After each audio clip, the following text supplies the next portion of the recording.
Hi everyone, Will and Alex here. Today we're at the Palace of Versailles, outside of Paris, France. Some quick notes on parking.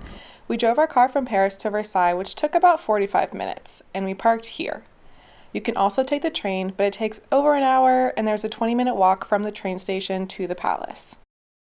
We made it to the Palace of Versailles. We actually got here a couple hours before our tour starts for tonight for the ball, and we are just touring around the palace now. We bought a set of extra tickets because we don't get to see everything with the tickets that we have tonight, but we're gonna go in and take a look around, and we're really excited to be here. Can't beat this view. I know. Luckily, so we were able to buy tickets right when we were standing in line for our half-an-hour time slot to enter, and they were €18 per person. We just stood in line, bought them online, showed our COVID passes, and then we were able to get in right away. Like I mentioned, we bought 2 different tickets. The first was just for entrance to the palace, which came with an audio tour. The second was for the Royal Serenade and Night Fountain Show, which cost €47. More on that later. There are a lot of different ticket combinations you can buy, and it can get pretty confusing.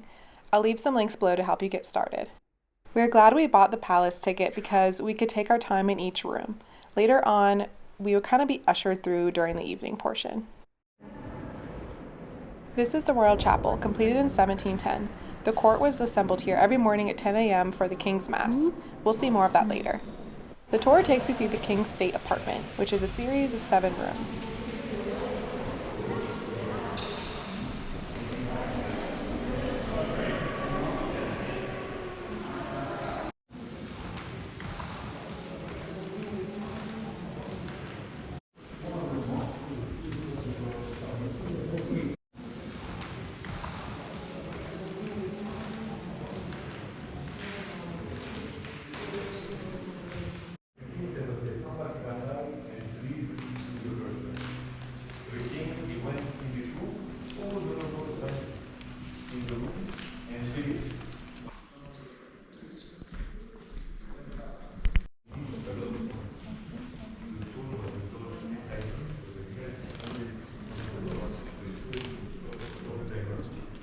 There are some other rooms included in the tour as well, including the Queen's bedchamber and of course the Hall of Mirrors.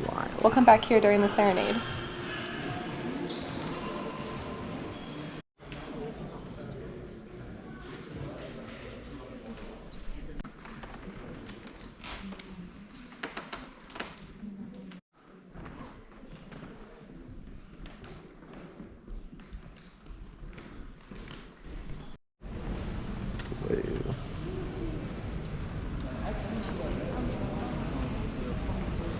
Crazy.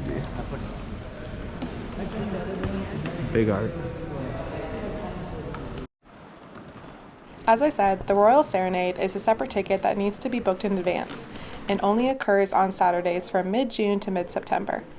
When we were there in September of 2021, there were a lot of people. We had to show our COVID passes and wear masks, but other than that, it seemed like everything was operating at full capacity. The first event was a mini concert in the Royal Chapel, and arguably my favorite part.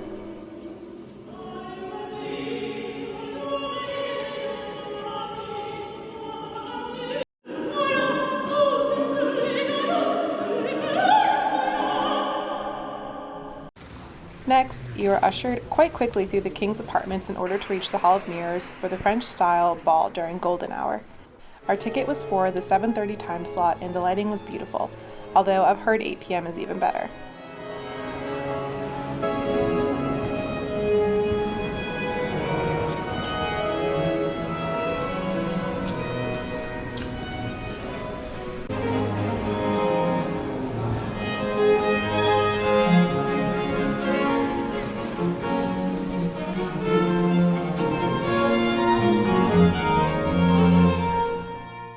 The ball portion of the program maybe lasted 15 minutes before we were ushered out once more. We have friends who were able to book the 8 p.m. show, and they said that they could linger a little bit longer and see the Hall of Mirrors with no people. In our case, we had to leave before that was possible. After the Serenade, we walked down the Gallery of Battles once more and came upon 2 costumed actors who would eventually have a sword duel. It was 80% French banter, so we didn't really understand what was happening. Our ticket also included the night fountain show, so once we exited the palace, we were able to immediately enter the gardens. With a little bit of sunlight left, we were also able to capture the photos from our book. The first one is captioned, "The imposing western facade of the Great Palace of Versailles has 375 windows, many in the Hall of Mirrors, where World War I treaty was signed. Palace housed 10,000. The second one is captioned, "10.5-mile trip to Versailles Gardens is a popular Sunday outing for Parisians."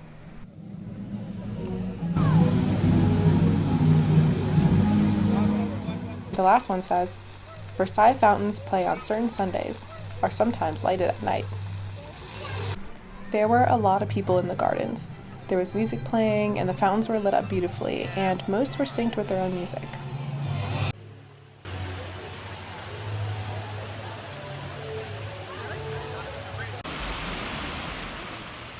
There were different food stands sprinkled throughout the gardens.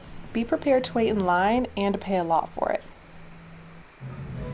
There were some 18th century style fireworks, as well as a big fireworks show at 10:45 p.m.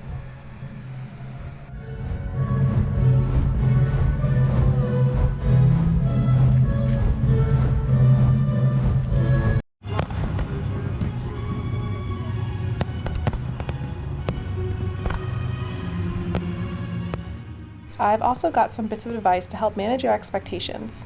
Number 1, this is a family-friendly event. Unless you only take paths away from the main area, it will be loud and stroller-filled. Number 2, the ground is mostly gravel, so wear reasonable shoes. I dressed up for the evening serenade, but found that most people were dressed super casually. Number 3, there are not a lot of benches. I hope they add more, but finding a place to sit was really hard. Most people were even sitting on the ground and pathways to watch the fireworks. Despite these little things, the Royal Serenade and Night Fountain show were still the highlights of our trip to Paris. The fireworks show ends around 11, so prepare for a late night. We drove 45 minutes back to our hotel in Paris, but I think the better option would be to stay in a hotel near Versailles. Thank you so much for watching, and don't forget to leave any Versailles recommendations in the comments. Till next time, bye!